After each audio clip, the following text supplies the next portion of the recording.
So we have a pretty historic story to share with you. For the first time in American history, a breakfast cereal announced a run for president.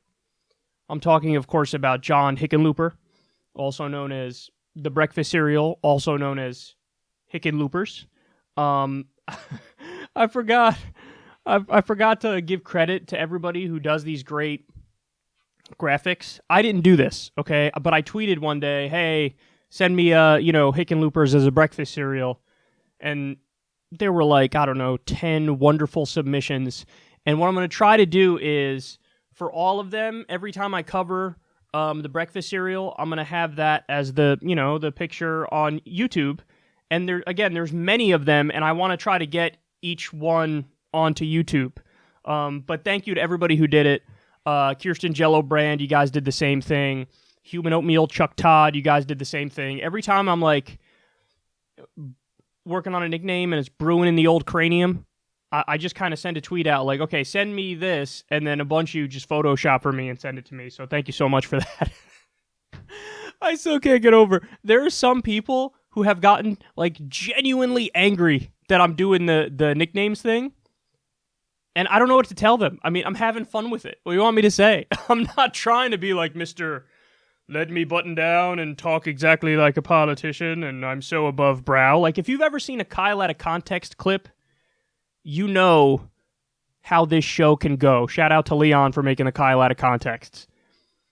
So it's funny that people randomly get this idea that I'm so super serious. I mean, we talk about serious issues, of course, but we fuck around with it too. So I find it hilarious that some people were genuinely offended that we're doing funny nicknames. I enjoy it.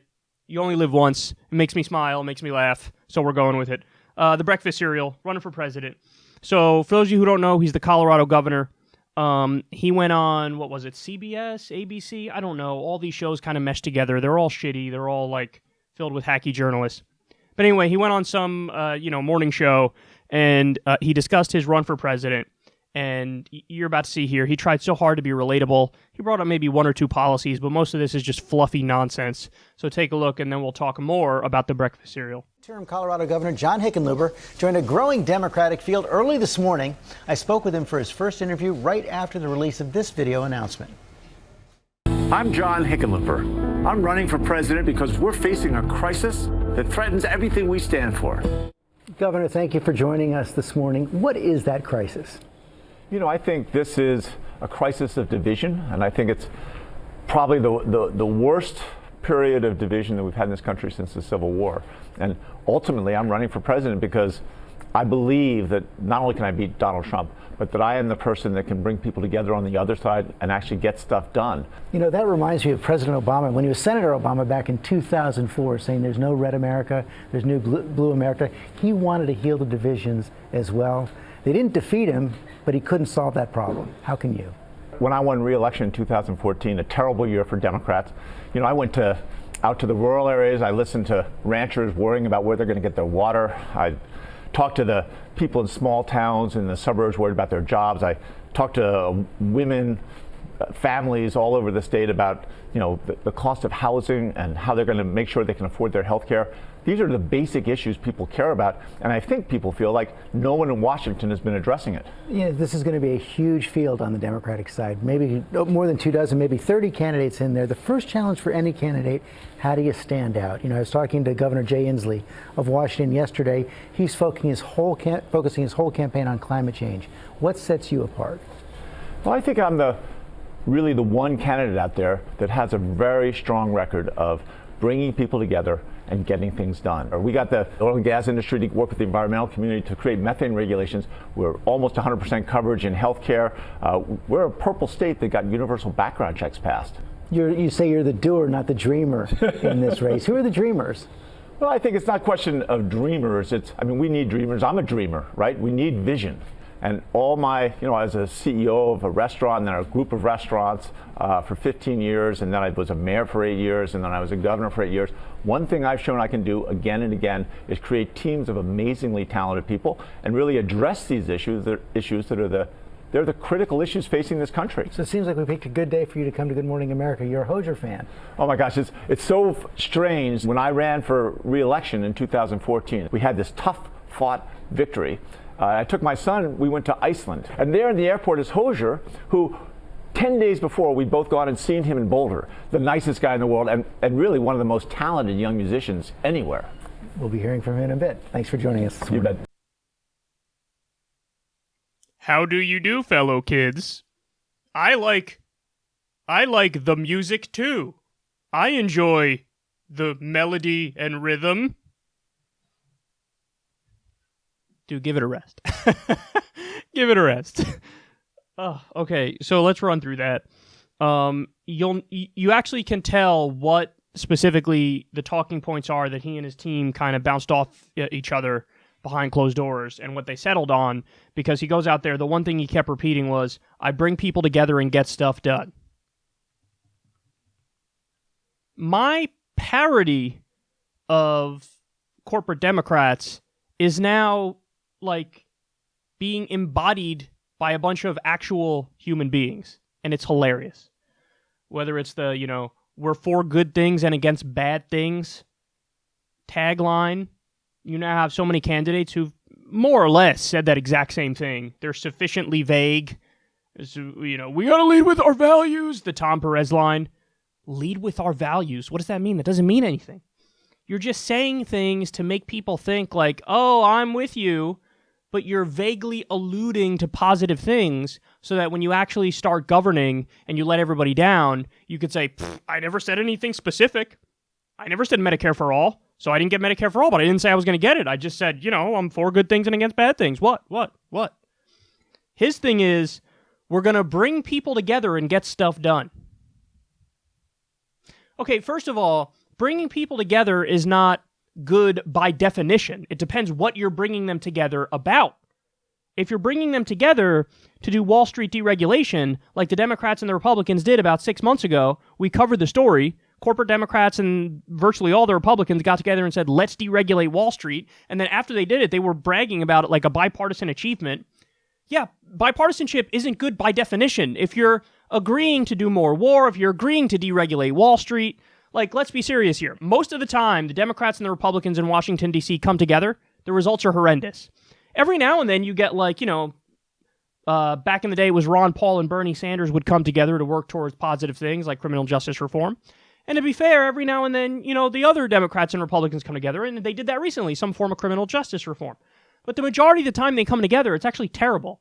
So this notion of bipartisanship being inherently good is a lazy trope that people don't even believe necessarily, but they keep repeating it. It's like this weird tick that corporatists have. It's their fallback, their fundamentalist fallback. We must work together. I will bring people together and get stuff done. And by the way, how hilariously vague. I'm in favor of getting stuff done. Oh, really? I thought you were running for president because you weren't going to get stuff done.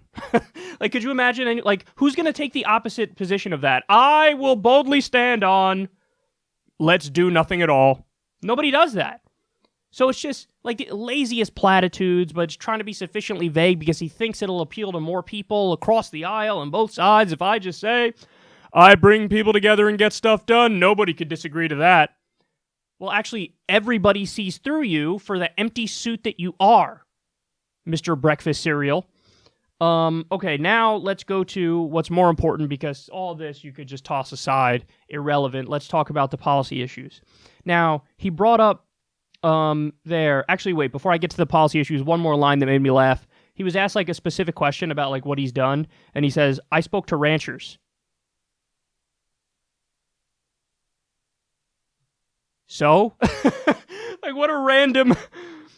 it's so ridiculous. Why rancher? And why are we supposed to like that more than if you spoke to a teacher, if you spoke, whatever. I digress. Okay, so we brought up background checks. Now, to his credit, he did well on background checks. Okay, good job. I'll give you credit on that. But he also spoke about, sorry, you hear the beeping in the background here.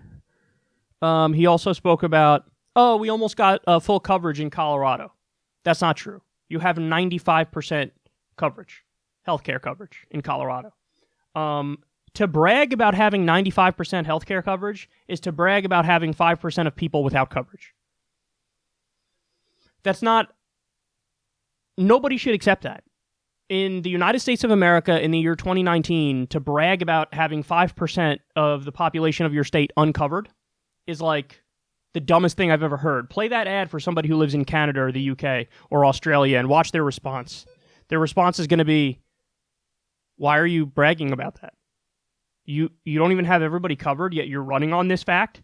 Like, it's just, the bar is so low for the corporatists, and here's their problem. Guys like this, they don't think big because they're corporate centrists and they're US centric in how they think. So they don't he doesn't realize how dumb that sounds because he's not taking into account what it's like in other developed countries. He's only thinking about the United States of America. So he's blinded by his narcissism because he doesn't realize there's more than just the United States of America.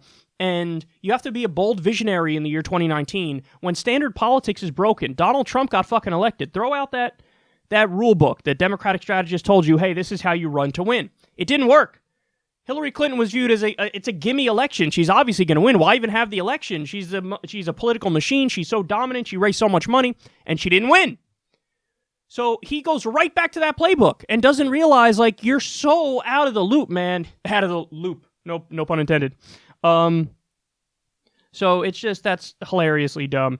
Now, when you go through the rest of his record, there's some things where he's, a typical Democrat in the sense that he's better than your average Republican, like he said for universal background checks. But listen, he was pro-civil union, not pro-gay marriage, and he was pro-civil union in 2013, which was very recently.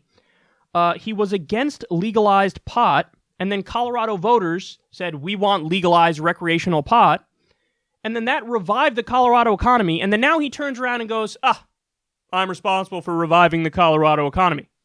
Actually, you stood in the way of the most important thing that turned around the Colorado economy. What the fuck's wrong with you?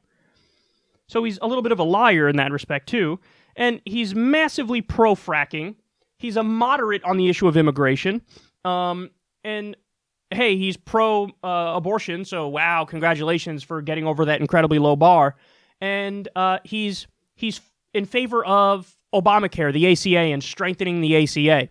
So he's running openly on this idea. I'll give him credit for being honest, okay? Because there are many politicians who are running in 2020 who are centrists, but they're pretending that they're on the left.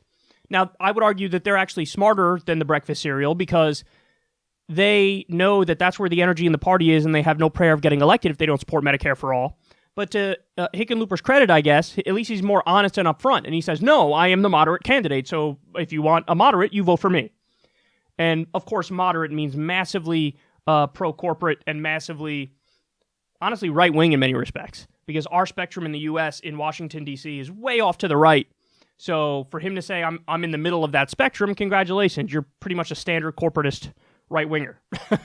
So, yeah, his record, he is pretty much as boring a centrist as you can get. He comes directly out of the New Democrat philosophy, which was Bill Clinton's approach to politics in the 1990s, where Bill Clinton came out and said, me, bro? I'm above the fray. No. I'm not like these crazy left-wing hippies who are, talking about drugs and sex and whatnot. No, me, I'm a button-down Democrat who sometimes agrees with Republicans and sometimes agrees with Democrats.